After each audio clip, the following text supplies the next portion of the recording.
The planet's puppet masters almost surely have a plan.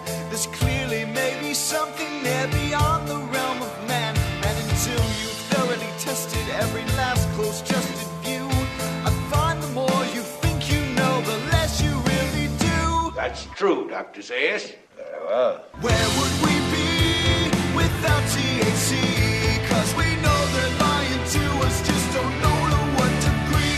Yeah, where would we be without THC? The higher side chat show, Greg Carwood and Company. All right, people, we've heard guests attribute the highest rung on the conspiracy ladder to many different possible groups: Freemasons, Jews, Jesuits, Archons, Anunnaki, and even interdimensional spider beings. No doubt there are powerful people that weave all throughout several of the identified control groups, forming the most nefarious dream catcher you've ever seen. But if you really want to identify what gives them strength, it seems that the true mortar that built the power pyramid is banking.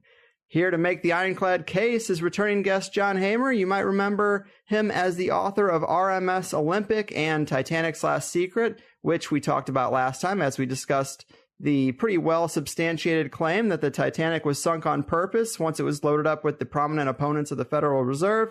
Really just another footnote in the big banker plot to rule over everything, but we also discussed the details of the elite's wealth extraction circle jerk they call charities, which John spent some time on in his 700-page conspiracy textbook, The Falsification of History, Our Distorted Reality.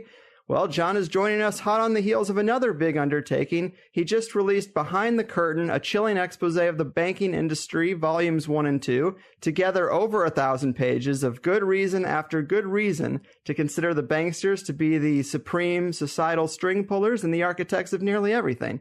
He is not messing around. It's a real pleasure to have him back. John, my man, how the hell are you?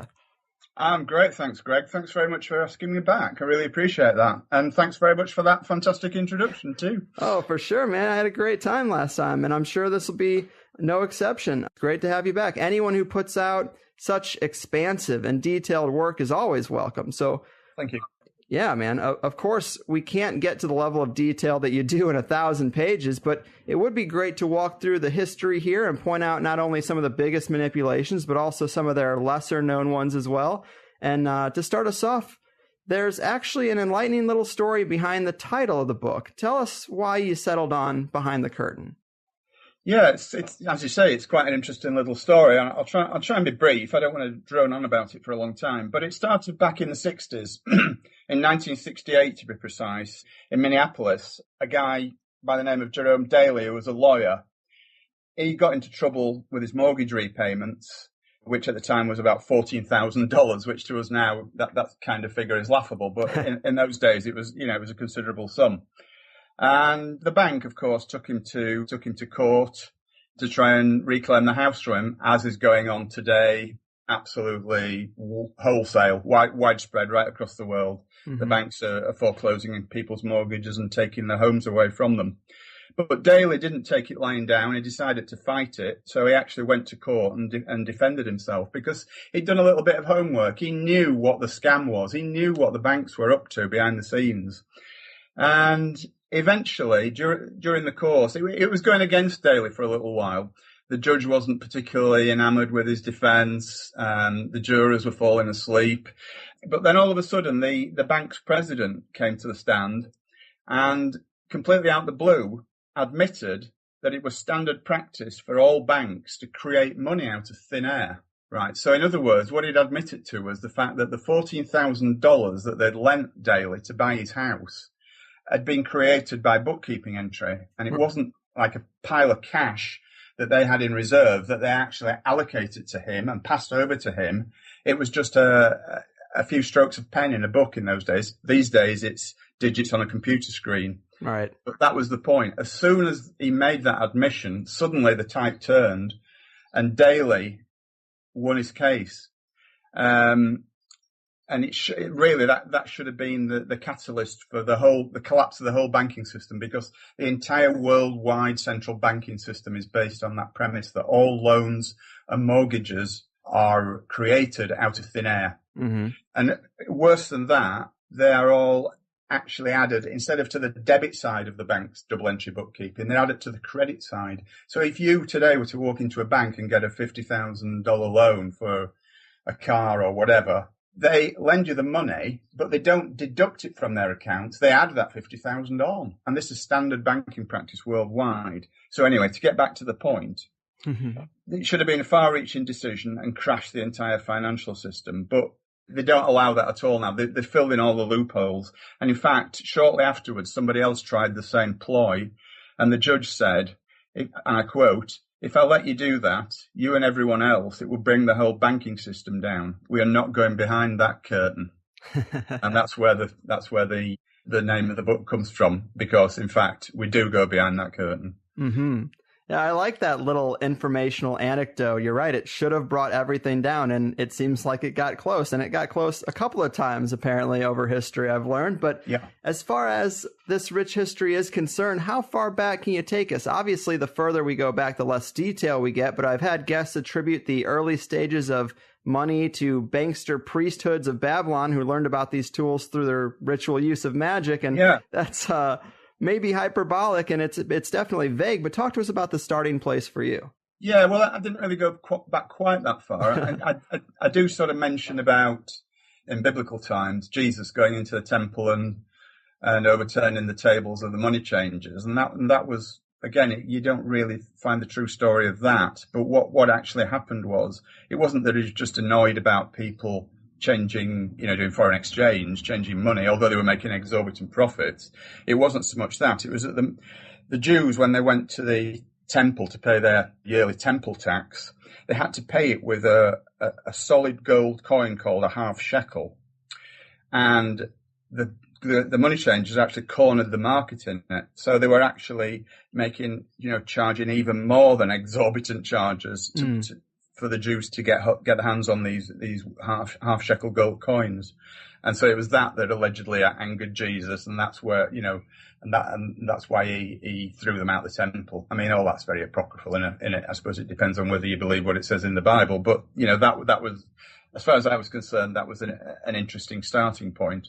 And from there you go right through the Dark Ages. Obviously nothing much known about the Dark Ages. That's why they're called the Dark Ages. But getting into medieval times, really, it was the Knights Templar that were the first proper, what you would call, bankers.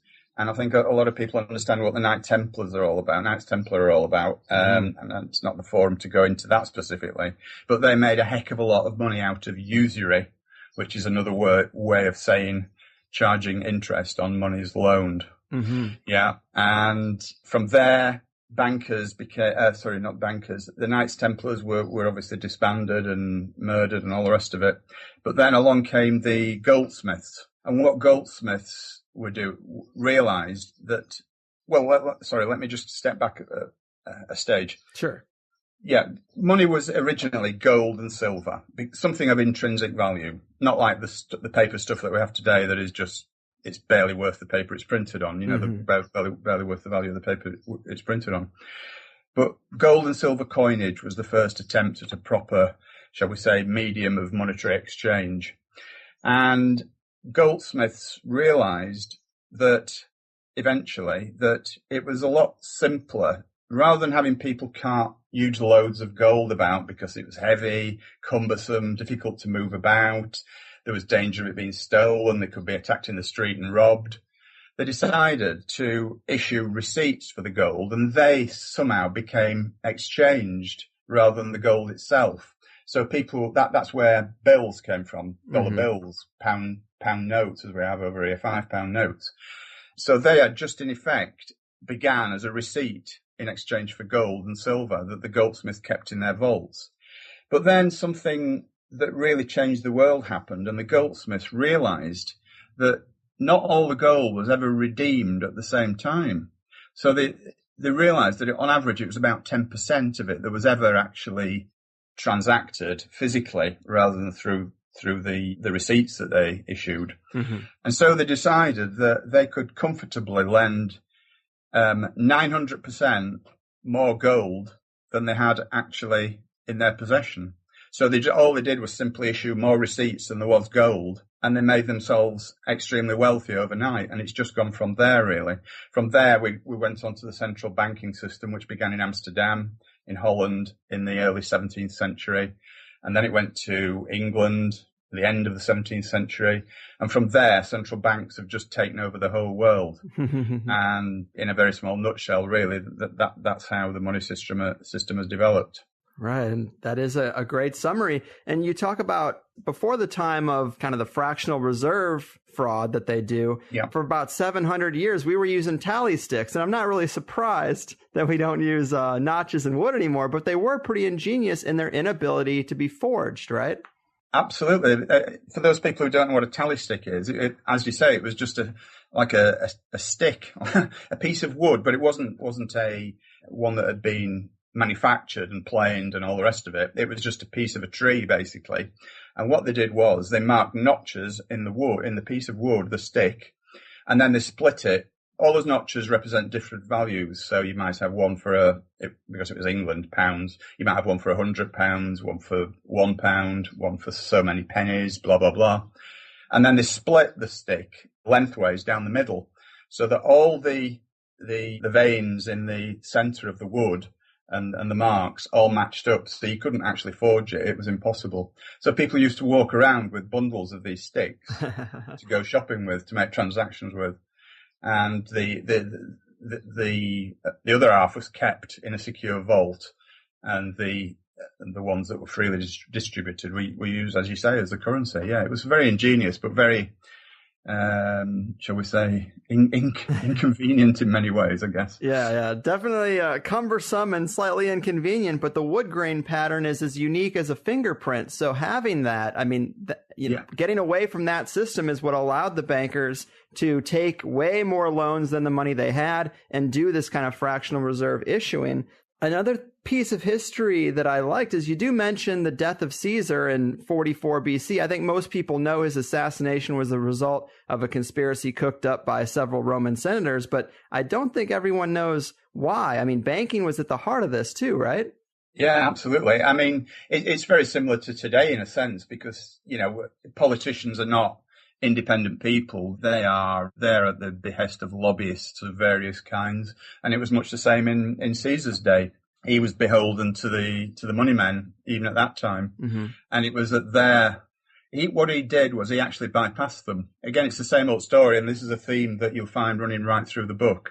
Anybody who goes against these people, anybody who actually tries to bypass them or indeed annoys them in any way, are disposed of. And this was no exception for Caesar. What he did was he decided for Rome to create its own currency rather than it be issued by the money people. And of course they didn't like that. So they actually instigated his assassination by Brutus and all the other senators that got involved. And as soon as that happened, obviously Rome was then beholden to them, and it plunged into abject poverty, whereas it had been a very rich place in the time of Caesar because he was using the taxes and everything to build a public infrastructure, and people were wealthy and prosperous. But as soon as the money gets concentrated in the hands of the bankers again, that's when poverty befalls a nation. And this is a situation that we have today, exactly that. Right. And it is so eerie how we're talking about something that happened to Caesar in 44 BC. And then just a couple of years ago, when the U.S. went into Libya and took out Gaddafi, it's now come out through, I believe, the Clinton email scandal, but it's come out that Gaddafi was working on a currency, a gold-backed currency, to get out of the central banking system. And that is why we went in. So, absolutely. 2,000 years, it's the same game. It's the same game, and it has been all along, yeah. And there's been various different periods where the bankers have been on top, and then the public, the general public, the people, if you like, have wrested control back. But I think, unfortunately, we now seem to have reached a point where the bankers have won, basically, and they've got the whole world in their thrall now, mostly. Mm-hmm. I think there are 3 countries in the entire world that are not part of the central banking system now. And there's no prizes really for guessing who those 3 countries are, because they're the 3 that are most vilified by America and the rest of Western civilization. So basically that is Iran, North Korea, and Cuba. And guess which of the three countries in the world who come under most fire and pressure from the Western media? Those three. Exactly. Oh, man. So to stay back in the distant past for a minute, tell us about the Edict of Expulsion, the 350-year ban, and Oliver Cromwell. Seems like an important little saga if you're talking about banking history, right? Yeah, absolutely. I mean, you're absolutely right to point that out, Greg, because this is what led to the formation of the Bank of England, which is, for American listeners, that's the English equivalent of the Federal Reserve, the Bank of England, the central banking power. What happened was I think it was 1290, the year 1290 AD, King Edward I, I believe it was, issued an expulsion order for the Jews. And this wasn't the first time that had happened. I mean, Jews were expelled from hundreds, many different societies over the years, but this was the English version. And in fact, they weren't allowed back in until the 17th century. In Oliver Cromwell's time. Now, Oliver Cromwell, again, for those who don't particularly know English history, Oliver Cromwell was the guy behind the murder of King Charles I, which almost turned England into a republic. Well, it did for about 10 years or so until the monarchy was restored. But what happened with Cromwell was, again, this is not in mainstream history. You won't find this in mainstream history, but it is documented, and I have seen the documents that relate to this. Mm-hmm. And what happened was the Jewish bankers who had formed the Bank of Amsterdam, which was the first central bank in the world in sort of, I think it was about the 1620s from memory, contacted Cromwell and offered financial help in deposing King Charles I, as soon as Charles was got rid of, they would allow the Jews back into England again, because they had plans for England, and that plan was to set up a central banking system. So Cromwell did do as he was bid, and in my book you'll see copies of, portions of the letters that were sent back and to between the Jews in Amsterdam and Cromwell, which have come from a very reliable source, so it's not just made up. And to cut a long story short, Charles was murdered, Charles was executed, and Cromwell became Lord Protector of England, but he died in about 1658 and the monarchy was restored. But in the meantime, the Jews have been infiltrating back into England again. And, I don't want to pull any punches here. It is 90% Jews that are behind central banking and usury. So they took a little bit of time and they had to get rid of another king, King James II. They had to get rid of him. He was sent off to exile in the 1680s. But in 1688, a Dutch usurper of the throne, King William III, came over for Amsterdam. He took over the English throne and he sanctioned the formation of the Bank of England. And ever since then, the national debt has just spiraled because that's the way that central banking works. Mm-hmm. But you were right. It was from that early beginning about getting the Jews back into England that really created the right, shall we say, political climate for that to happen. Yeah, and it is controversial material for the conspiracy world. They've been dealing with this for a long time, but it does beg the question of if it's really fair, because I totally understand a government coming to terms with banking control schemes and wanting to end it, but I think they might have misidentified a conspiracy of race or religion with a conspiracy of class, because even if all bankers are Jewish, not all Jews were bankers. I mean, obviously, right? No, of course not. No. It is a certain class of Jews, obviously, and not just Jews, but I'm keen to make the point that it is primarily Jews, and that, there's no way dressing that up. There's no way getting away from it, and there's no way pulling any punches on it because it's a fact. I'm not anti-Semitic in any way, shape, or form, but I am anti-people who do things like they did, and the fact that they were mainly Jews is neither here nor there. It's just a fact. Yeah. Fair point. And you do put the Rothschild family at the top of the pyramid. Obviously, that's a popular place for them in conspiracy content, but how can we be sure they've maintained their wealth and control to this day? I know skeptics of this idea always talk about rises and falls of empires and pockets of wealth. And it's not as simple or fluid as some of us want to make it seem, but dispel that for us. How did the Rothschilds stay on top for so long without ever getting the power stripped away during something like a revolution or a mass expulsion of Jews? It was simply because, in my view, it was simply because they did it very surreptitiously. They came to prominence in the late 18th century, in the 1770s, 1780s, and they very, very quickly acquired an enormous amount of wealth. And obviously everyone knows that wealth is power. And they were very clever people. They weren't stupid people. They knew the right people to bribe. They inveigled themselves into royal circles, and they very quickly, it wasn't a quick process. It was over decades, but they very, very quickly, relatively speaking, took over basically the whole Western world financial system and spread the tentacles throughout Europe and eventually into the US as well, where their main sort of protagonists are the Rockefeller family, plus several others, but the Rockefeller are perhaps the most prominent.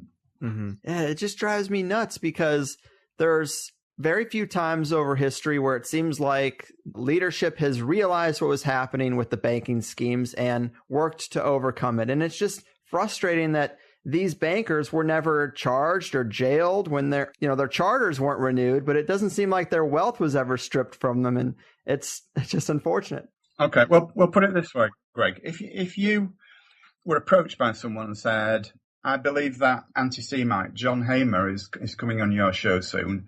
Here's $1 million to not show it, to not air the program. What would you do?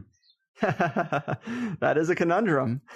Yeah, exactly. And I wouldn't blame you if you said, yeah, I'd tell you where to go, John Hamer. I'll have you on 6 months later. How about that? Yeah, the point is that money talks.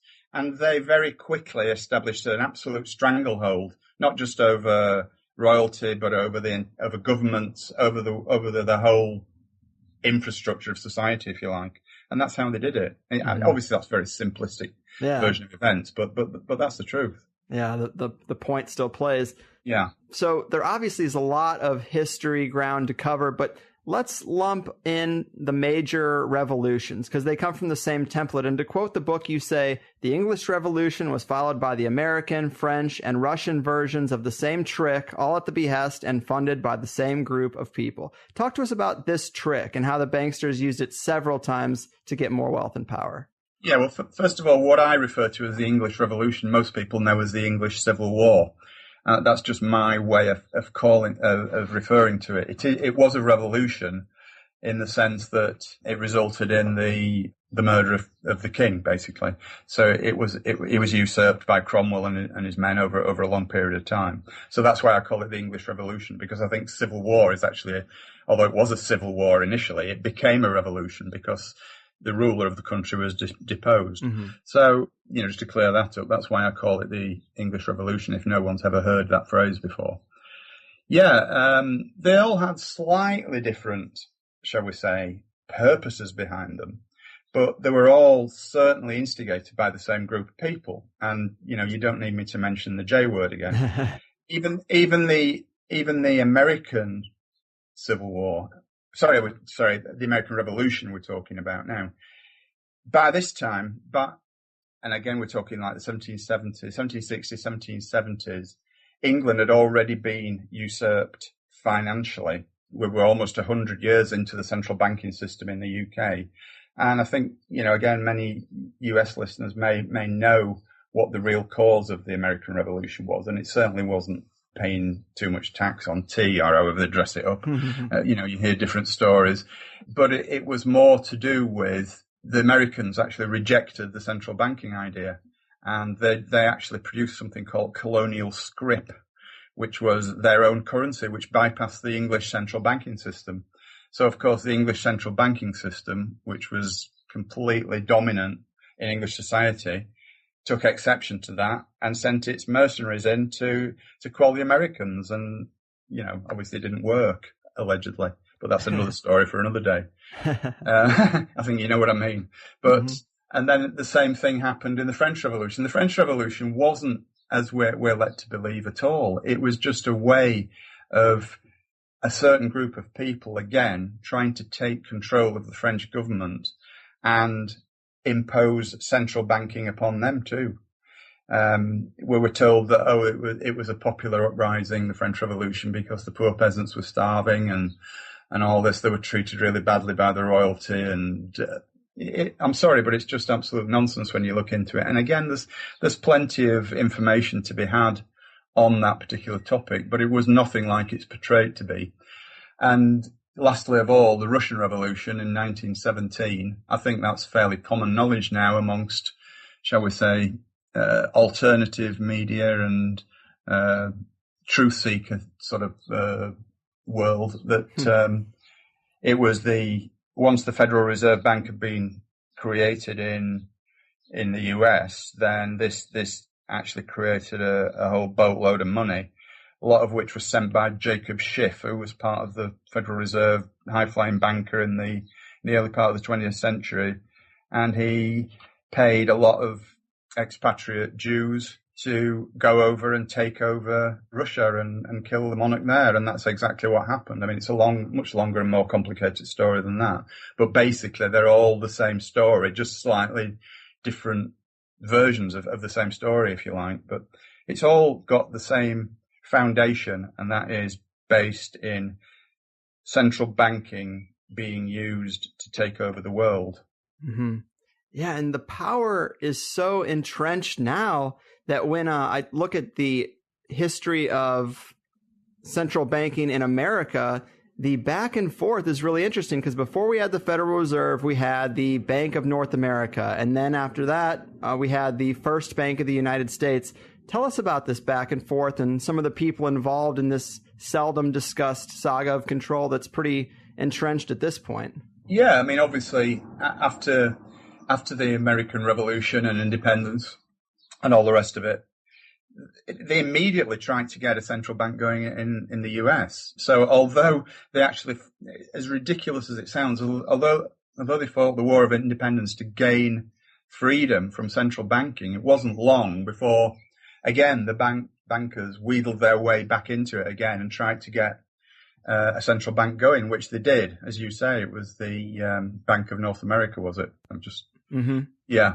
And that began. And then eventually at that time, the people were far better informed than they are today, because there wasn't the weight of the media as such then as there is today. So people in general were far better informed, and it was a lot easier for sort of people in government to reject things that they didn't believe in, whereas today they're more or less coerced into doing everything that the central banking powers want them to. But in those days, there were independent thinkers such as Andrew Jackson is a good example. He fought tooth and nail against the bank.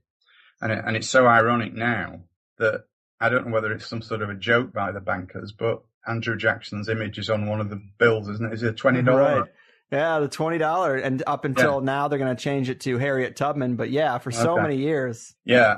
A real slap in the face. Yeah, he was the biggest opponent of the bank, and he actually, in fact, his presidential campaign in the 1830s was built on the slogan "Jackson and no bank, kill the bank." So he understood the inherent badness within the central banking system, and he fought against it. So that was successful for a while, but then as the 19th century dragged on, obviously the American Civil War came into play, and I'm forgetting the exact history of it now, but there was, as you rightly said, there were two more attempts to get a central bank in America, and they both failed because of the will to defeat it, because people were more savvy in those days. They knew what these people were about, and they knew that it would always be a detriment to the people and to the benefit of the people. So there were a couple of other occasions when the central bank was formed, but it didn't last very long because there was no real sort of impetus behind it. It was criticised and it couldn't sustain itself. So it was in the early 20th century when bankers got together again for one more go at it. And this time they really put their heart and soul into it, and they produced a campaign, a really dirty tricks campaign of deceit and lies, and coupled with other things. And eventually they more or less sort of fooled Congress into accepting it. And the Federal Reserve Bill was passed in 1913. And the rest is history, really. Yeah, we've been screwed ever since. And I get how people could fall for it because it is kind of a complex trick to uncover how unfair it truly is. But once you see what happens with a central bank and you actually overcome it, it's insane to think they could get one installed again and twice even. Yeah, well, at different times, I guess, Greg. It's true. It was, if a politician was opposed to something, he wasn't necessarily in the pocket of these people at that time. So it was in some ways easier to fight against it. But once, with the advent of the mass media in the late 19th century, although it was only newspapers, there was no radio, television, obviously. But the mass media and also propaganda and things like that became to be understood better, and they could use basically any dirty trick in the book to convince people that black was white, and that's exactly what they did, and how they got the central bank in the US established. Yeah. And I wanted to read this little paragraph about the War of 1812. It's a little long, but it's pretty great. The main opposition in Britain to the Rothschilds and their revenge war with the Americas was the Prime Minister Spencer Perceval, who was soon disposed of at the hands of a lone deranged assassin, the first and absolutely definitely not the last of those who stand against the banksters to suffer a similar fate. He was recorded by history as the only British Prime Minister to be assassinated while in office. His assassin, John Bellingham, who was very quickly and very conveniently tried, convicted, and hanged, was strongly rumored to be in the employ of the Rothschilds, and this would also mark the first time that the Rothschilds would be associated with, or rather conveniently benefit from, a political assassination. Last part here, for the record, Perceval was murdered on the 11th of May, 1812. Bellingham was immediately arrested. He made no attempt to escape, but sat down and waited to be arrested. Yeah. Definitely some interesting history there, man. But it sounds like he could have been the first mind-controlled patsy, too, based on that last line. It just sounds like that, doesn't it? I don't know if that was the case or not, but yeah, it does sound like that. But yeah, Percival was against the renewed, because again, a lot of people may not be aware, but after the Revolutionary War in the States, England had another go to try and get it back under control again in 1812, and they were defeated at, was it the Battle of New Orleans it was by Jackson, wasn't it? Andrew Jackson. Mm-hmm. Yeah. But Percival was against that. And he originally wouldn't allow troops to be sent back across to America again to subdue the colonials. And that's why he was assassinated by Bellingham. Yeah.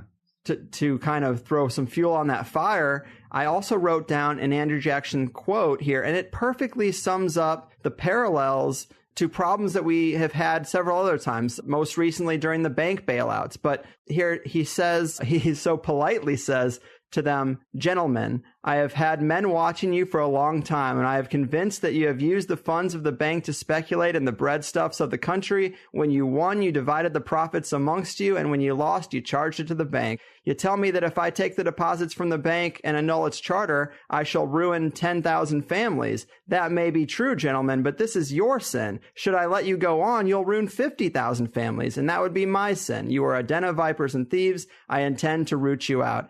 And that's powerful, but it does summarize that catch-22 situation that you're in once you are entrenched in the banking system, doesn't it? Absolutely, yeah. And what a fantastic quote that is. I just love it. I really do. It just sort of encapsulates everything that it's all about, in a sense. Yeah. You know? To fast forward a little bit to the time of the Civil War, something else I found interesting was some of this info about the Knights of the Golden Circle. This was a powerful secret society that wielded power in the Confederacy, of which the notorious Jesse James and also John Wilkes Booth were apparently members. Tell us about that group and some of the history here concerning Jesse James in particular. Yeah, the Knights of the Golden Circle, as you say, that they were a secret society. They were an offshoot of the Freemasons, in effect. And they were involved, as you say, in the southern states. Jesse James, as everyone knows, was murdered by his cousin Bob Ford. Or was he? Apparently not. Jesse James lived to the age of 107, and he died in his bed in the 1940s. But yeah, the Knights of the Golden Circle were involved with the story of John Wilkes Booth and the assassination of Lincoln and all that stuff. And again, that is a far more complex story than it is given credit for today. Booth certainly wasn't killed while he was on the run. He survived that, and he was one of the Knights of the Golden Circle as well. And for some reason, they decided that it was expedient for them to say that Booth had been killed whilst fleeing. But in actual fact, he survived and he carried on. But it was Jesse James that actually murdered Booth. I think that's correct to say. Yeah, because Booth was a Freemason, and he actually was going around getting drunk and bragging to everybody who he was and what he'd done, and also about divulging secrets of Freemasonry. And so as far as the KGC was concerned, it was a far greater crime to tell the stories he was telling than it was to assassinate a president. So he was bumped off by James. Yeah. Yeah, I thought that was really interesting. Definitely a saga that people aren't familiar with. No, and again, it's not just my speculation, Greg. There's lots of evidence to back this up. I didn't just put stuff in just for the hell of it. Right. Yeah.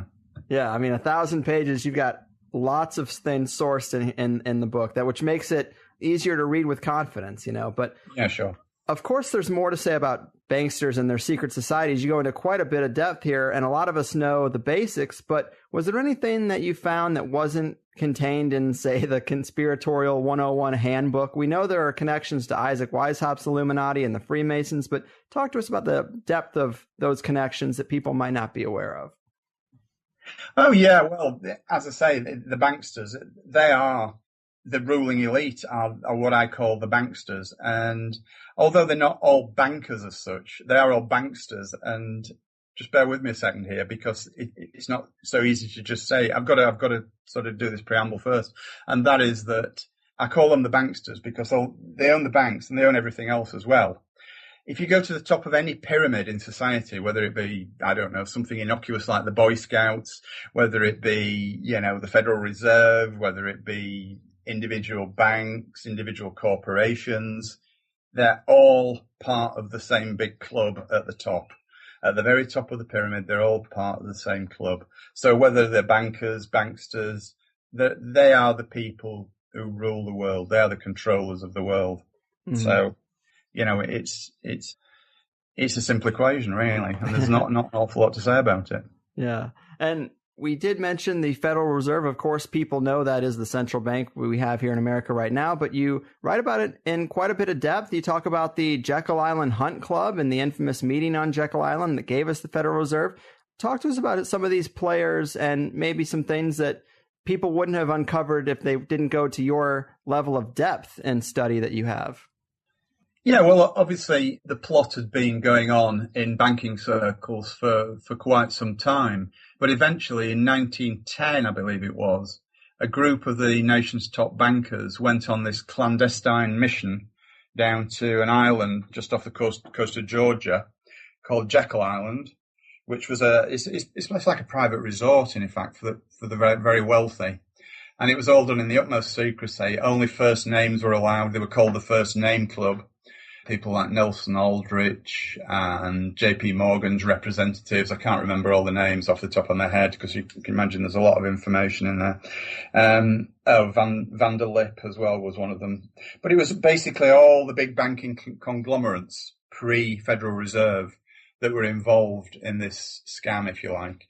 And they went down to the Jekyll Island Hunt Club. They stayed there for a couple of weeks. They formulated their plan, not just how the Federal Reserve Bank was going to work, but how they were going to set up this campaign to pull the wool over everybody's eyes, to bribe the media, to bribe politicians, to make everybody think that this was a jolly good thing. And, the American economy will collapse unless we do anything about it. Unless we bring into place a central bank, there's going to be abject poverty nationwide. And they produced this massive, extensive campaign that was designed to obviously pull the wool over everybody's eyes. But, a lot of people saw through it. But that, to go back another step, had been instigated in 1907 because there was a massive run on the banks in 1907. And J.P. Morgan, who was, one of the leading lights in the finance world at that time, virtually bailed out the US government single-handedly because the government was in danger of going bankrupt and therefore falling. And so they owed him big time, basically. So that was quite a nice little lever that they had into that level of control, if you like. So it was from that island that meeting on that island that the plan was devised to generate goodwill behind the formation of the Federal Reserve, and it actually won the day in the end. Right, and they had to put it through on Christmas Eve weekend. Yeah.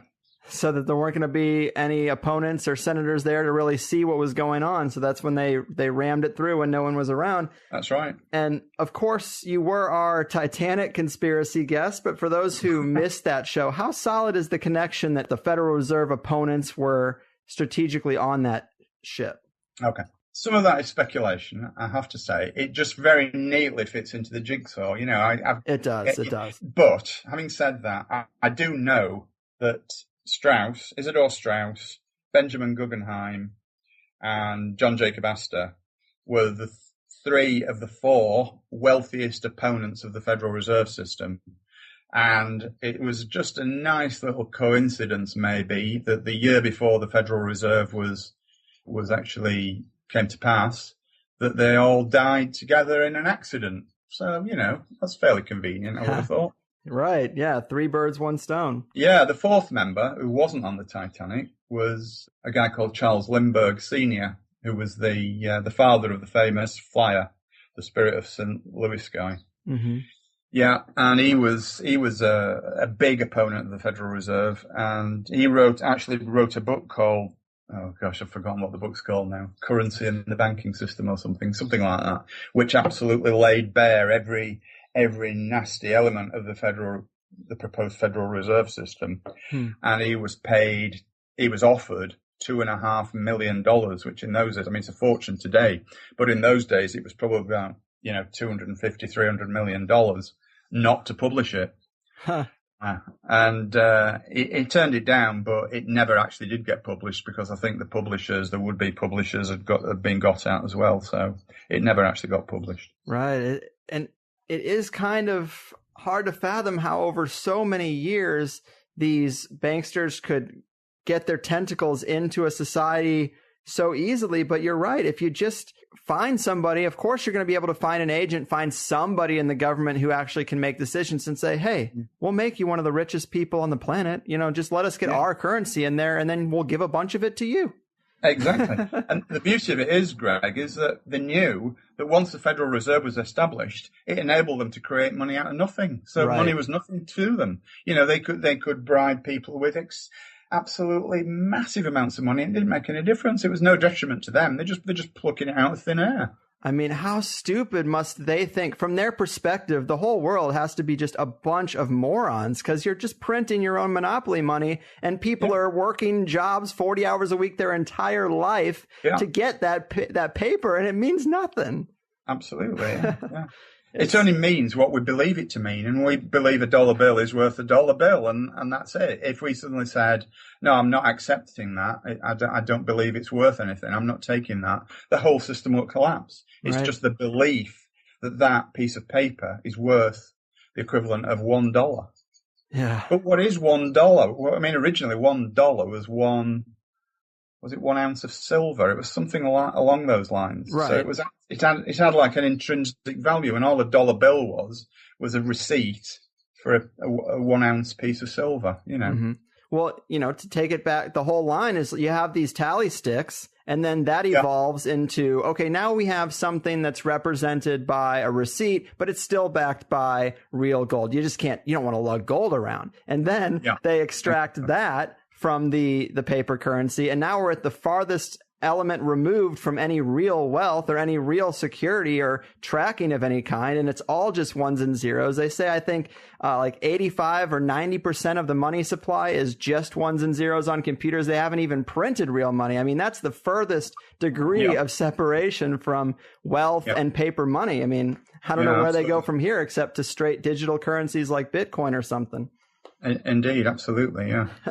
Yeah, I mean, that will come, you know, Bitcoin, and there are other, what they call cryptocurrencies as well as Bitcoin, but obviously Bitcoin was the first, and that's the most sort of important at the moment. But yeah, that will come. And I think they fought against that at first, but now they're accepting that that's probably the way of the future, and it's becoming more accepted now, Bitcoin. But it was really frowned upon originally, and, you know, by the powers that be. But I think that they realize that they can't stop it because the momentum behind it is quite strong, actually. Right. And that's a good thing, I think. And I've had several guests who talk about that being a major element in the elite's plan right now is a move to a cashless society. And as we extrapolate that pattern of where we've come from those tally sticks, that's the last thing to control, because most people obviously don't keep huge sums of cash, but someone could. And if you're going to have a collapse and someone, out in the middle of the desert has saved up, $100,000 in cash, you can't control that with your ones and zeros because they've actually got the physical dollars there. But if you move to a total cashless society, anyone who makes a problem for you, you can just turn their bank account to zero and say, fuck off. Yeah. You got no resources now. Absolutely. Yeah, indeed. Yeah. I mean, the thing about Bitcoin and other cryptocurrencies is that at the moment, I'm not saying it always will be, but at the moment, as I understand it, it's outside the control of the central banking system. So that can only be a good thing, because they envisage a cashless society that is going to be under their control, not outside their control. That's true. And I mean, I have to be honest, I own a decent amount of Bitcoin because I'm hopeful in that very same thing. But I'm also skeptical, because how else could you sell a new currency except by saying that it was outside of their control? And when it's all computerized, I'm just not 100% confident. I want to be. I'm hopeful that it is, but I'm the same, actually. I've actually bought into OneCoin, which is a competitor of Bitcoin. And that's just really at the beginning now, but it's forecast to do pretty well. So I'm quite hopeful of that. Right. Yeah. So fingers crossed. Yeah. I mean, it's just another hedge of a bet, really, isn't it? Right. It is. So you also have a chapter where you detail what we call the 13 main families of control, loosely called the Illuminati families. Of course, we know Rockefeller, Rothschild, DuPont, Astor. We know some of these, but there are lesser known ones like Bundy, Reynolds, Krupp, and Lee. Can you shed any light on the less public families in the club, if you know details about any of them? Yeah, well, the American ones like Bundy and what was the other one that you mentioned? Sorry, Reynolds, Krupp. Reynolds. Well, Reynolds are the tobacco magnates, aren't they? They were the people who sort of virtually got a monopoly on the tobacco industry in the US. Mm-hmm. Basically, I mean, just in a very small nutshell, what all these families are. Well, Lee is an exception because Lee is Chinese, but I'll come on to that in a moment. But certainly the American ones, they're just the big industrialists, which I lump together as banksters. Because if you remember back to the original definition of banksters, it's not necessarily people who are involved in banking directly, but they have fingers in pies. And as I said, at the tops of all these pyramids, so at the top of the tobacco organization, at the top of the steel industry, at the top of the banking industry, at the top of any other industry, the railway industry, whatever you care to name, all those people are involved. Whether or not they actually have controlling interests in banks, they may not have, but they've certainly got controlling interests in much of American industry. And basically, it's all one big club at the top. So I lump them all together. To me, they are just one group of people. Mm-hmm. And that's certainly how they behave. That makes sense. And the Lee family seems to be one that is a bit of an exception to the rest. Yeah, the Lee family are involved in, the triad movements. The Lee family virtually control China, I would say single-handedly, but that's not true because there are an awful lot of them, but it's a big family. But they're behind a lot of the corruption, the drug running and all the rest of it between China and the rest of the world. Mm-hmm. Because there's a massive opium crop in China, I'm sure you're aware. Right. And all the triads are controlled by the different branches of the triads, the Chinese gangsters, for people who are not aware what the triads are. They've infiltrated most cities in the world, really, certainly the major ones. And it's different branches of the Lee family that control different aspects, different elements of it, gambling, prostitution, drugs, the usual stuff. And they do have these inter-family squabbles from time to time and bump each other off and all the rest of it. But basically they are, they control much of the commerce, shall we say, both legal and illegal between China and the rest of the world. Right. Kind of like the Rothschilds of the East. Yeah, absolutely. Yeah. Good description. Yeah. And you also spend some time on the Council on Foreign Relations and the Trilateral Commission, as you should. But then you mention a group called the Jason Society. You call them a branch of the Order of the Quest, one of the most influential elements in the Illuminati. That's a bit new to me. I'm not familiar with the Jason Society. What can you tell us about them? Yeah, the Jason Society. Yeah, I mean, as you say, they're just another element of a similar, not quite the same, but a similar element to the CFR and the Trilateral Commission. But the Jason Society are the real elite of those two organisations. So only the people at the very top of the Trilateral Commission and the Council on Foreign Relations are part of the Jason Society. The Jasons are the elite, and they sit immediately under the very top of the pyramid, if you like. Mm-hmm. Okay, so there's not an awful lot to tell. I mean, they're just involved up to their eyes in it, just the same as the rest. But they have a greater degree of control. I mean, you can get ordinary guys like politicians who've been good lads and done as they're told. They can join the Trilateral Commission, but not the Jason Society. That is really way above those sort of people. Yeah. Obviously, they're very secretive things, and they're all just fronts for similar groups. But it is always fun to hear a new name, in this quest to uncover what they're doing. Absolutely. I mean, I would advise anybody to actually Google it because it's quite interesting. There's a lot of stuff to talk about. But if you think of that as being more generational based, so it's a bit like it's passed down through father, son, uncles, brothers, blah, blah, blah, all the rest of it. Whereas anybody, once you reach a certain point in the hierarchy, can be invited to join the CFR or the Trilateral. That makes perfect sense. That's a good way to separate the one from the other. Yeah. So as you point out in the book, the shareholders of the big central banks spread around the world are never really fully disclosed, but many of these big families and the British royals are heavily suspected of being some of the shareholders. Can you tell us what we do know to be true in the realm of central bank ownership? Well, only that we know for sure that the Rothschilds are involved, and it's suspected very strongly that the British royal family is involved. And all these central banks, they're not just, restricted to each individual country. So, the Bank of England is not a separate entity to the Federal Reserve, is not a separate entity to the German central bank, the French central bank, and so on ad nauseum. They are all intrinsically connected, either by families, by birth. That it's just I keep using the same expression, but it's just a massive club at the top, and it's all these multi-generational families, such as the royals. But unfortunately, I can't elaborate any more because there literally is no details. A lot of it is speculation. Yeah. But it's for certain that the Rothschilds are involved because they began it all. Why would they relinquish control over it? And also, I find that it's quite significant to me. You never see in the Forbes or over here in Britain, the Sunday Times rich lists, where it gives you a list of who the most wealthy people in the country and the world are. Right. The Rothschilds never appear, and neither does the British royal family. I mean, that should really tell us everything we need to know, shouldn't it? Exactly. Yeah, obviously. So there is a lot of great stuff in your chapter about the British royal family, but if I had to pull out just one thing to talk about, it would probably be the Kamloops and Mission Indian residential school situation and this whistleblower, William Arnold Combs, because it gives us a sliver of proof for something that a lot of us think is probably a much bigger problem. But what happened there? Right. Apparently, according to William, I think his name's pronounced Coombs. Okay. But he was of Canadian Indian birth. He was a native Canadian, if you like. Mm-hmm. And he was an orphan from a very young age, and he was put into this residential school where a lot of the children were abused. And there's a guy, again, if the listeners want to look him up, a guy called Kevin Annett, that's Annett. Right. He writes a lot about this, and it's from him that I got this information.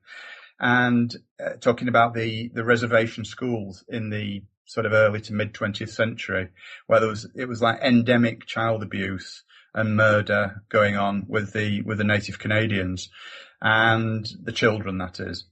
And apparently the Queen of England and her husband, the Duke of Edinburgh, paid a visit because obviously Canada is part of the British Commonwealth, so they go over there quite regularly, see all their buddies over there. Apparently the Queen visited them in the early 60s, and about 6 of 16 or was it 16, maybe 12 of them went on a picnic, and the kids never came back. Right. And this is true. This is not just not my speculation or pie in the sky. This is true. There are lots of witnesses to it. Kevin Annett puts a lot more detail in it than I did in my book, because quite simply there wasn't the space. Right. But this guy Coombs that you're talking about, there was actually to be a court case where Elizabeth, the Queen, had been summoned to attend in England about 4 or 5 years ago. Obviously, she was never going to go because it wasn't official, in inverted commas, in quotes. But the trial of her was going to take place anyway, and Coombs was going to be the main witness for the prosecution. And he died the week before. He'd been perfectly healthy, and he was taken into hospital, and he died suddenly at the age of 59. Damn. Yeah. So that was that story. I mean, a lot of people believe that the royals are up to the neck in all that kind of stuff, child abuse and murder and all the rest of it. And I've got no absolute proof, but let's just say I wouldn't be surprised. Exactly. And looking at these little stories gives us an indication of what might be the bigger picture. But if there isn't a child pedophilia ring, if they're not involving kids in strange rituals to some degree, why would the Queen show up to this, this school and then extract half a dozen kids or whatever and just leave with them? I mean, yeah. What else do you need kids for? But exactly, yeah. So we're starting to move pretty fast here, but take us into World War I. Where do we see the bankers pulling the strings here? Right. Well, again, it's all intrinsically connected to the Federal Reserve, because it was actually the creation of the Federal Reserve in 1913. The bankers have been plotting World War I for a long time, but they knew they had to get the Federal Reserve in place first, because simply we go back to that old chestnut again of it being able to print funny money to fund it. They couldn't possibly have funded every side in World War I without getting the printing presses going and having nothing back in that money. So once the Federal Reserve was established, it was then a very short jump to World War I. In fact, World War I happened less than a year later. In Europe, obviously in the States, the Americans didn't come in until 1917. But it was raging in Europe from the middle of 1914. And again, it was all financed by America, by the Federal Reserve money, because they knew, again, the banksters, the people who not only run the banks, but run the industries, the armaments industries, the steel industry, any kind of provision for war, knew that they would make an absolute killing. And I detail that in quite a bit of detail, the profits that were actually made by the various branches of industry in the book. But it was all artificially created, as a profit-making enterprise, basically. And it was the Federal Reserve that allowed them to be able to do that. Right. And then making the case that these banksters are the string pullers of pretty much every situation through history. After World War I, the Depression is probably the next big major thing. Of course, it's long been considered to be a banker-controlled situation, but maybe you can tell us a little more. What was going on behind the curtain of the Great Depression? Right. Well, again, the early 1920s, from 1920 onwards, once the First World War had finished and prosperity started to return, the bankers, again, with central banks, it's important to understand that they can pump as much money into the economy as they wish. They can extract money from the economy if they wish as well by restricting credit, i.e. restricting loans, because it's loans that generate money and therefore generate inflation. So they pumped lots and lots of money into industry, into society in general. People were prosperous. It was just a crazy time, the 1920s, especially in the US. And it got to the point where people were being encouraged deliberately to invest in stocks and shares. I mean, people, ordinary people, blue collar workers, just ordinary guys, laborers, had not done that sort of stuff before because it was only for the wealthy. But the bankers devised this plan whereby they would artificially generate this boom, if you like, this boom time, encourage everybody to invest in the stock market. Then, of course, they planned it quite carefully that sometime during 1929, October, they would have a plug pulling session. And so they immediately began selling. Everybody who was in on the scam, and it was all the usual suspects at the tops of the trees, suddenly in October began pulling money out of the stock market. And once that starts, it's a spiral, a downward spiral. The stock prices start to fall. Everybody gets out. There's a run on the bank, and there's bankruptcies, banks going bust. You name it. That thousands of banks went under. Right. Banks outside of the Federal Reserve banking system, of course, not the Federal Reserve itself. Ha. And of course, then what that then allows them to do is once all these people are made penniless and homeless, they can then buy back, because they've already taken their money out, so their money is safe. They can then buy back all these assets that people are desperate to offload at pennies on the dollar, basically. And that's exactly what happened. And the Great Depression lasted about 5-6 years before it began to, recover. And that actually led to the Dust Bowl for various reasons. The big Dust Bowl in the 1930s, where thousands and thousands of farmers starved, were homeless, went bankrupt. The mass emigration to California and all the rest of it from the, the Central Plains areas, which was the breadbasket of America, wasn't it? But, there were lots and lots of farmers went under. And again, those properties were bought for pennies on the dollar. And it's all just one big scam, that so-called boom and bust cycle that our mainstream media economists tell us is just part of the natural cycle of money, which is complete bullshit. Of course.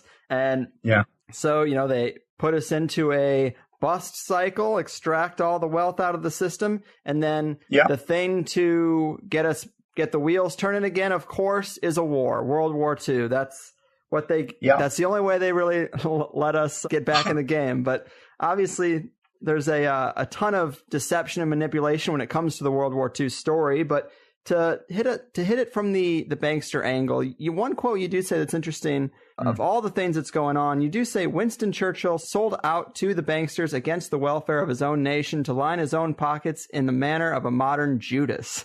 And yeah, absolutely. Those are pretty harsh words. What did Churchill do here? It was so bad. Well, it's quite interesting, actually. If you read about Churchill's life and his attitudes and his views even from the First World War right up through the 30s, everything he says is is anti-Bankster, it's anti-banking, it's pro-Hitler, it's pro-Germany. Then all of a sudden, in the mid-1930s, he has an absolute, complete change of heart. And it's now known, and again, this is fully documented, it's not my speculation, I know I keep using that phrase, but I'll keep saying it.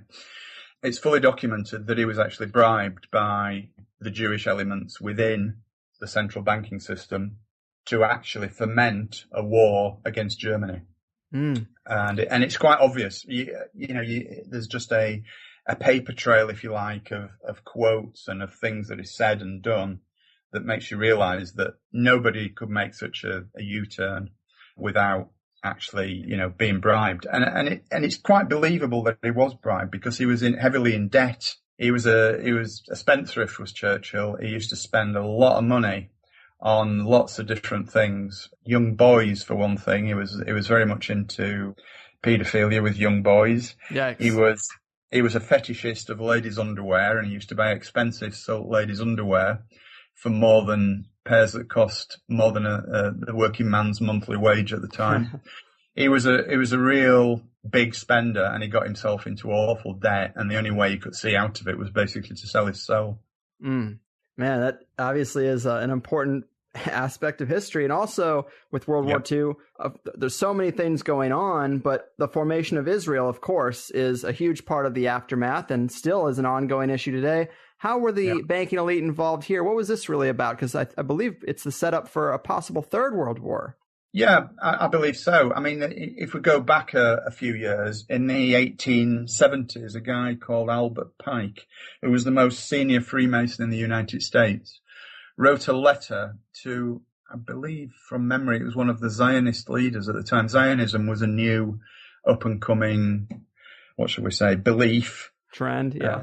At that time. And Albert Pike wrote this letter stating that, it was basically in their corner, and that the Illuminati, the Banksters, whatever name you want to apply to them, would instigate 3 world wars. The first one would result in the Russian Revolution, bearing in mind he wrote this in 1875, and the deposing of the Russian Tsar, the king. The second one would result in a homeland for the Jews in Palestine, and the third one would be fomented by creating friction between the Christians and the Muslims. And sitting in the middle of all that, again, it's that group of people that we keep talking about, the Jews, but specifically, again, I want to make the point, I am not anti-Semitic. I think the Jews have been, as a group, on occasions have been badly done to by lots of sections of society. But the problem is, it's the people at the top, the Zionists, if you will, who create that situation nowadays, whereby people become anti-Semitic because they believe it's all the Jews. Well, it's not all Jews. It's just a section of them called the Zionists, and it's the Zionists that cause all the problem. And again, to be fair, not all Zionists are Jews. There are many Christian Zionists, and they're just as culpable as the Jewish Zionists. So I just want to make that clear in case anybody thinks that I'm being unfair in any way, or racist or whatever. Yeah, those qualifiers, of course, everybody puts them out there, but I mean, it is true. What's really happening is the people we're really trying to target are hiding within a larger group, and that's what makes them hard to identify, because there aren't the terms for them outside of these things like Illuminati, Banksters, elite, but they're hiding within this bigger group. It's a lot of the reason why they never get fully charged and convicted. And the other people in the group that aren't the elite have suffered the worst because they're getting the brunt of the, absolutely, the bad PR, but they also aren't getting any benefit to being in that group. Yeah, absolutely. And of course, there's a lot of propaganda. From Zionism to Judaism, there is a lot of propaganda that says that the two are interchangeable, because it's in the Zionists' best interest to make that so.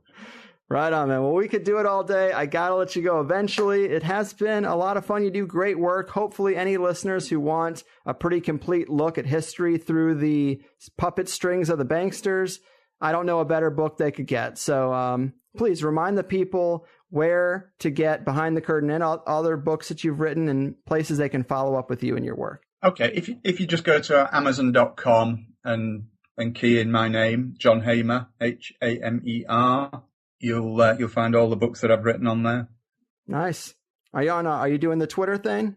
I'm just about to start. My son is actually going to, as soon as this show is finished, my son is going to give me my first ever lesson on Twitter. Nice.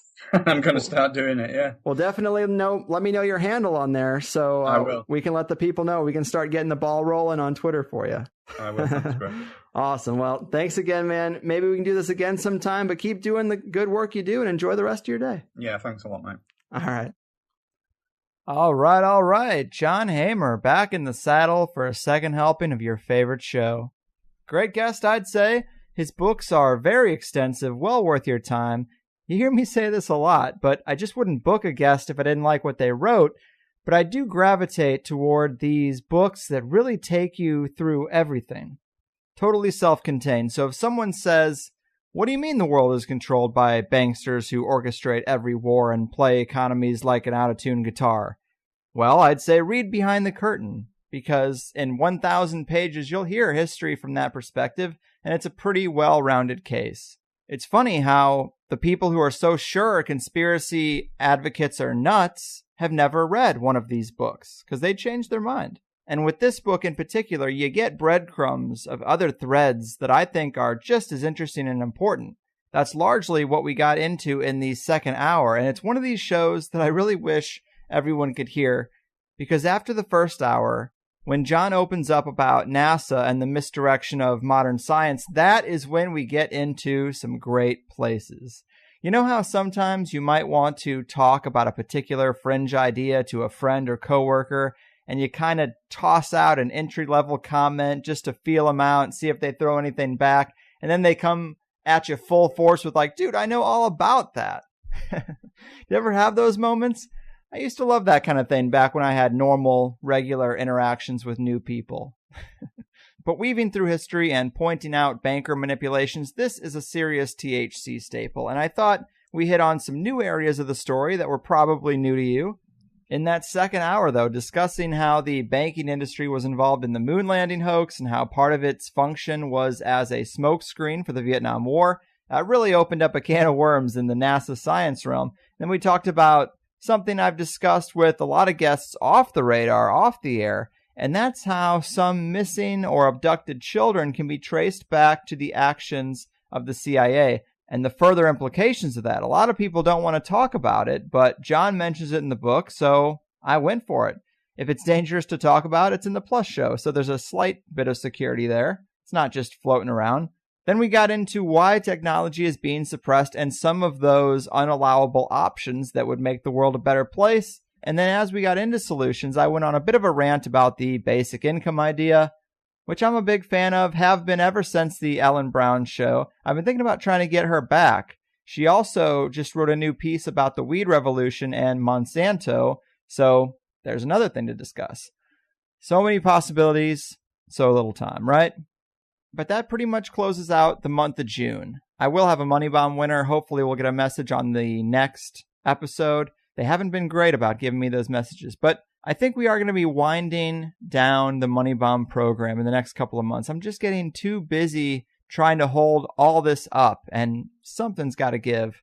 Participation is lower too, but anyway, I know we've had a couple weak shows in the fairly recent past, but let's look at June. Marty leads in the Flat Earth, not for everybody, but a pretty well-received show overall. Russ Baker on the Bushes, well-researched and knowledgeable guest. Patrick Jordan and Judith Very Baker with a vaccine weaponization 1-2 punch. And John Hamer taking us home. I think it's been an informative and well-diversified month. Please sign up for the Plus show if you agree. We're doing just fine, but I have to admit I did not expect to lose sometimes a dozen or more subs a week just because their cards expire and stupid little things like that. Maybe they've lost interest too, but we had a great push for show notes, and I think they've been a great addition. But I hope you guys aren't getting sick of me already, because I don't know what I'm going to be doing at 75 if not this. So please offer up that $5 a month, $30 for 6 months, or $60 for a year, and let's keep the party going. Call me ambitious, but I dream of a future where guests can't say, nobody in popular media will cover X, Y, or Z because we have just as many listeners as anything else. Is that crazy?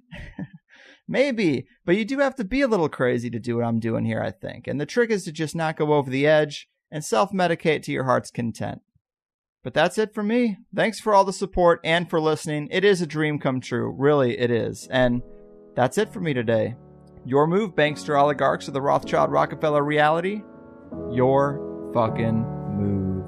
Oh no, you see, the world isn't random, it's attached to puppet strings, control over everything.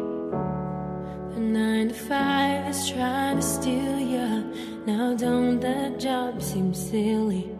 Hello, can you hear me? Or should I play back recordings from some spying agency? Wish we were younger and free. I'll be thankful when it's all exposed, the vast conspiracy. There's such a difference between us and the damn brush. Hello from the higher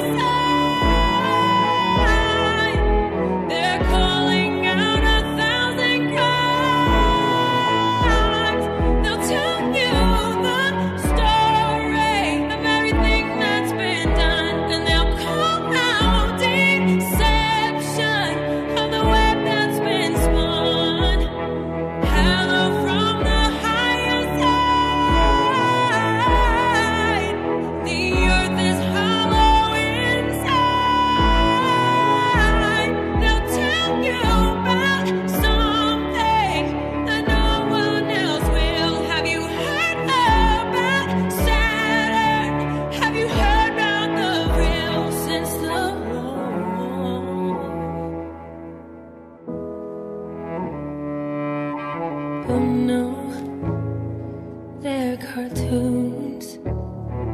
It's so typical of me to talk about the stuff. I'm sorry, that's good and well.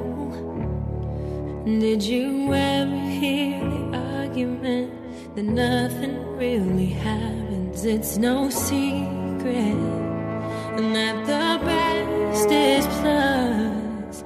It's doubling your time. Hello from the higher side. They're calling out 1,000 cries. They'll tell you something the elite have done, and they'll call out deception of the web that's been spun. Hello from the higher side, challenging your paradigm, and I'll tell you something, that the battle's begun, but we can't fight it with violence. The mind where it's one has the war.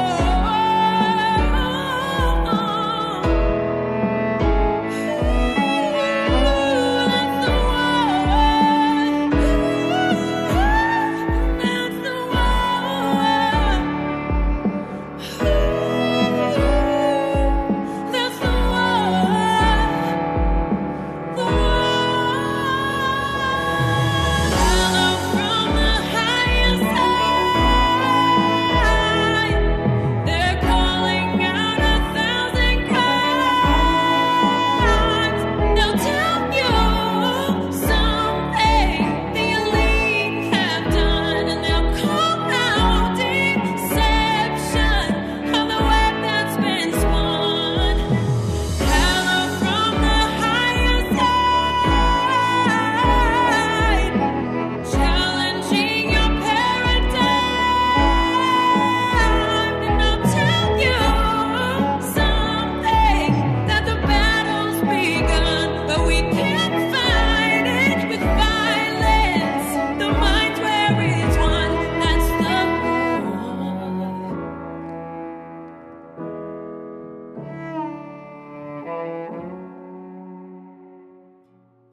Hey guys, thanks for listening to the first hour of the Higher Side Chats podcast with me, Greg Carlwood. If you don't know, there is a second hour to all the episodes we do around here. Generally, we're able to get a lot deeper into the topics and ideas that a guest is about, so if you enjoyed what you've heard from THC for free, consider signing up at thehighersidechatsplus.com to get the second hour of the 5 shows I put together each month.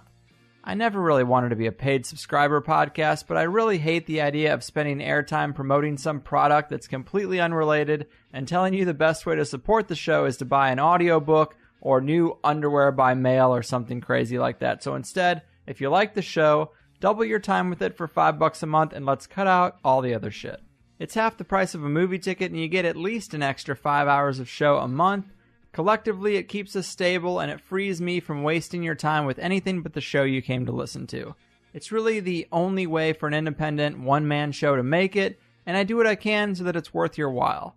Since we started this, I've always tried to use the subscriptions to improve the podcast and make sign-ups more advantageous. It started with just a second hour for the main show, but now we've got a nice forum going where people can get deeper in conversation about the episodes with other listeners, submit a candidate in the guest request thread, or share their own personal projects to get out of the soul-crushing 9-to-5 cog-in-the-wheel life on the entrepreneurs thread. The forum and the plus comments are always the first places I try to go for listener engagement, but it does get harder as the show gets more popular. Because of that, there's also a direct messaging feature that you can use to reach me through the plus site also. But beyond the forum, if you like any of the music I've used for THC, most of it I've hired artists to make, and I provide it all as free downloads to Plus members too.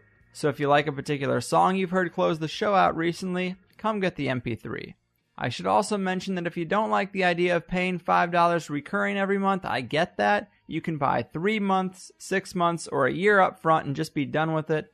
I have plenty of listeners who send checks and money orders to the P.O. Box too.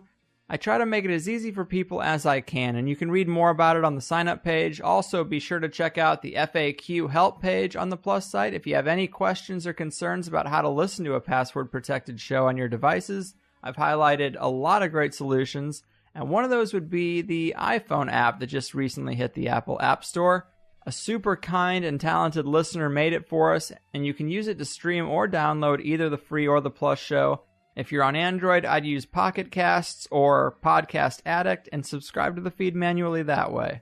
I also try to throw in occasional bonus shows or Q&A shows, and I've got a few other weird ideas I might get to try out soon, but I give you all I can for $5, and I hope you'll at least give it a shot if you've listened to a few free shows and you find them unique or valuable. I know there's a lot of podcasts out there, and I'm just one of them. But if you have any questions, concerns, or comments about any of this, please get in touch with us at the Higher Side Chats team at gmail.com. I also wanted to plug the Higher Side newsletter I'm going to be putting out, totally free for anyone who wants to sign up at the main internet website for the show, thehighersidechats.com. You can also get on that email list through the Higher Side Chats Facebook page. There's a button there as well. But the reason I'm doing this is because I get tons and tons of emails after a show goes up asking me about how I feel about a particular guest or topic, and the wrap-up isn't always the best place to do that, especially if I have anything negative to say. Sometimes the dust needs to settle. Sometimes I need to hear feedback from you guys first. There are a lot of factors, but I usually have something to communicate to you, and I just don't get to do it. So on the first of the month, I plan to send out a little newsletter with my thoughts about the 5 shows the previous month, and talk to you about anything else that's on my mind or that's going on. And what's probably most enticing is that I'm going to give you some insight into at least one guest I have coming up in the month, which people have been begging for some posted schedule for a long time. I personally think I'd like the surprise. But sign up for the Higher Side newsletter. It's free. It comes out on the first of the month, and I won't waste your time with any other emails. And that's it. I appreciate you listening. I try to give alternative ideas and guests a fair shake on a high-quality podcast, expose some deep-level conspiracies without the yelling, and I hope to offer some inspiration that even though the system relentlessly suggests you should follow their blueprint to mediocrity, you can do your own thing and live a much happier life despite all the negativity in the world. So go ahead and treat yourself. Isn't it about time?